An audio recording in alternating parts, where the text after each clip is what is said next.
Subscribe. તો ચાલો મિત્રો, આજે આપણે બનાવવાના છીએ જૈન રગડા પેટીસ. એમાં કઈ કઈ સામગ્રીનો ઉપયોગ થશે? બાફેલા બટાટા, ટમેટા, ચટણી, જીરું, મીઠું, આદુ, હળદર અને બાફેલા વટાણા.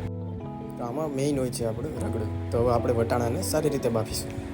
હવે આપણે પેટીસને ક્રિસ્પી બનાવવા માટે આપણે ટોસ લઈશું અને ટોસને આ પ્રમાણે આપણે મિક્સરમાં દળી નાખશું, એટલે આ પ્રમાણે થઈ જશે.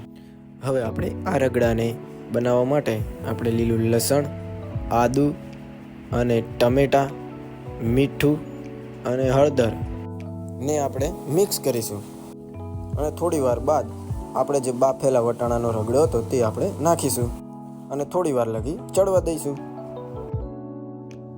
રગડા પેટીસની પેટીસ બનાવવા માટે બાફેલા બટેટા અને ટોસનો ભૂકો નાખીશું.